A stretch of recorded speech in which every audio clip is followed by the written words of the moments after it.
રાજકોટમાં મનપાની કામગીરી સામે ફરી સવાલો ઉઠ્યા છે।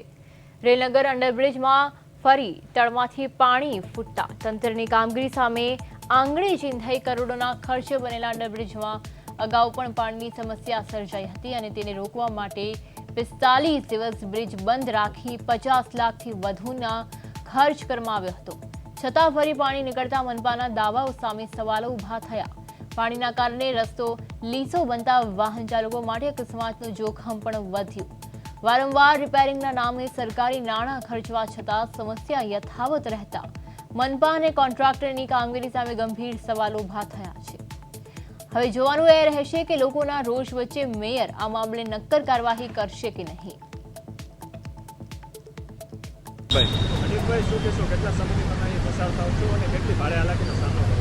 હું અહીંયાથી લગભગ 5 વર્ષથી નીકળું છું અને ચોમાસામાં તો અહીંયા પાણી વરસાદ પડે પછી ચોમાસું હોઈ જાય પછી સતત પાણી ચાલુ જ હોય। ગાડી સ્લીપ થવાની બીક લાગે, પડી જવાની બીક લાગે। 2 વાર હું પડી ગયો હતો, મારો પગ છોડાઈ ગયો હતો।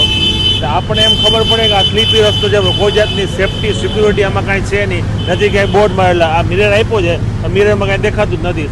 પાછળથી વાહન કોઈ આવે, આમાંથી વાહન આવે, કાંઈ નક્કી નથી। તો અહીંયા ટર્ન મારી એટલે ઓલું સેવાલ કે ને સેવાલ જામી ગયો છે। એટલે આપણને ખબર જ ન હોય જનરલી વસ્તુ શું થાય છે। કોઈ અજાણ્યો વ્યક્તિ આવે ને એ તો એનો હાવ પૂરું જ થઈ જાય। આપણને ખબર છે કે ભાઈ આ સ્લીપી રસ્તો છે, અહીંયાથી રોજ નીકળવાનું છે, એટલે મારે ઉતાવળ હોય કંઈ બહાર ગામ જવાનું તો મારે ગાડી ધીમે ચલાવવી પડે જ્યાં સુધી હું રોડ ક્રોસ ન કરું ત્યાં સુધી। કોઈ અજાણ્યો વ્યક્તિ આવે ને એને ખબર જ ન હોય એ અહીંથી નીકળે એટલે એની મોત। રાહુલભાઈ, શું કહેશો, કેટલા સમયથી અહીંયા કેટલા મહિનાઓથી પાણી ભરાય? આ તો વર્ષોનું છે। આ તો 8-9 વર્ષથી આ જ પોઝિશન છે। મારો ડેલીનો રસ્તો છે। કેટલો અકસ્માતનો કેટલો ભય રહે છે? અહીંયા તો હાલતા વાહનો સ્લીપ થતા હોય, કોઈને લાગી જતું હોય, વર્ષોથી થાય છે આ વસ્તુ। મેયર એમ કહે છે કે મને આ વસ્તુની ખબર નથી। શું મેયર એ તો ડેલી જે ચાલતા હોય એને જ ખ્યાલ હોય ને, જેને ચાલુ જ ન હોય એને ક્યાંથી ખ્યાલ હોય? હોય કે ન હોય, પરંતુ રાજકોટનો વોર્ડ નંબર 3માં આવેલ અંડરબ્રિજમાં છે તે 365 દિવસ છે તે પાણી તો હોય જ છે, જોવા જ મળી રહ્યું છે। ત્યારે મારી પાછળ દ્રશ્યો પણ જોઈ રહ્યા છો કે રાજકોટનો અંડરબ્રિજ છે રેલનગરનો, કે જે આ 2023માં છે તે કામગીરી છે તે કરવામાં આવી હતી, પરંતુ જે વોટરપ્રૂફિંગની કામગીરી છે તેમાં ક્યાંક જે રીતે મોડું થયું હતું ત્યારબાદ છે તે વોટરપ્રૂફિંગની કામગીરી છે તે કરવામાં આવી હતી, પરંતુ ક્યાંક ને ક્યાંક રાજકોટ મહાનગરપાલિકાનું તંત્ર છે તે નિષ્ફળ ગયું હોય તેવું લાગી રહ્યું છે। કારણ કે છેલ્લા ઘણા સમયથી છે તે આ બ્રિજ કોઈ પણ દિવસે તમે આવો તો પાણી છે તમને અવશ્ય છે તે જોવા મળે। તેમજ વોટરપ્રૂફિંગનું કામ પણ છે તે વ્યવસ્થિત કરવામાં નથી આવ્યું, જેથી અહીંયા 365 દિવસ છે તે લોકોને છે ભારે હાલાકીનો છે તે સામનો કરવો પડી રહ્યો છે। તેમજ જ્યારે બ્રિજ ચાલુ થાય ત્યારે તેમાં પણ લખવામાં આવ્યું છે કે સ્લીપી રોડ છે। આ સ્લીપી રોડ છે તો ત્યારે કહેવાય કે જે આ 17 કરોડ રૂપિયાના આસપાસ આ ખર્ચો જે કહેવાય કે નવો બ્રિજ છે તે બનાવવામાં આવ્યો હતો, તો આના પૈસા શું માત્ર ભ્રષ્ટાચારમાં જ ગયા છે તે સૌથી મોટો સવાલ છે। કારણ કે જે રીતે વોટરપ્રૂફિંગનું કામ જે રીતે નિષ્ફળ ગયું હોય તેવું લાગી રહ્યું છે, ત્યાં રાજકોટના મેયર ઉપર અને રાજકોટ મહાનગરપાલિકાને તંત્ર ઉપરની કામગીરી ઉપર પણ છે તે અનેક સવાલો હાલ છે તે ઉઠી રહ્યા છે। તેમજ લોકો પણ ક્યાંક ને ક્યાંક કહેવાય કે અહીં ચાલવામાં છે તે ડરીને છે તે ચલાવતા હોય છે અને હજારો વાહનો છે તે દરરોજ છે તે અહીં પસાર થતા હોય છે અને અકસ્માતનો પણ ભય છે તે ખૂબ રહેતો હોય છે।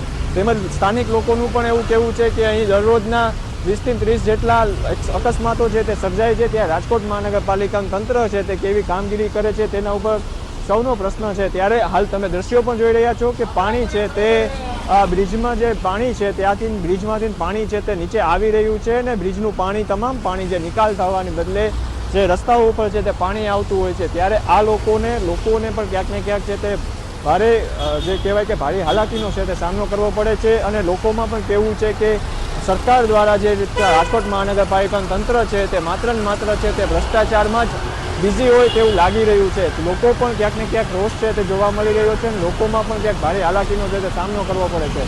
આ સૌથી મોટો સવાલ છે કે જે રીતે રાજકોટના મેયરને પણ જ્યારે આ મામલે તપાસ થઈ હતી ત્યારે તેમણે કહ્યું હતું કે મને આ વાતની ખબર નથી। લોકો એમ કહી રહ્યા છે કે 365 દિવસ છે તે આ વિસ્તારમાં છે તે આ બ્રિજમાં છે તે પાણી ભરાતું હોય છે, પરંતુ મેયર જે રીતે કહે છે કે મને છે તે આ પાણીની વસ્તુની ખબર નથી। શું મેયર આ રસ્તેથી ક્યારેય નથી ગયા રેલનગરમાં? સૌથી મોટો પ્રશ્ન છે। રાજકોટનો આ મેઇન મુખ્ય માર્ગ પણ કહેવામાં આવતો હોય છે, રાજકોટ રેલનગર જવું હોય તો આ રસ્તે પર જવું હોય છે। મેયર અનેક કાર્યક્રમોમાં છે તે હાજરી આપે છે, શું આ રસ્તા ઉપરથી હાજરી નથી આપી, પસાર નથી થઈ રહ્યા? ત્યાં સૌથી મોટો સવાલ છે। ત્યાં સમગ્ર મામલે હવે રાજકોટ મહાનગરપાલિકાનું તંત્ર કામગીરી છે તે આ બ્રિજ ઉપર કેવી કરશે તે જોવું રહ્યું। ધનંજય સોનેચા, પ્રદેશ 24 ગુજરાતી, રાજકોટ।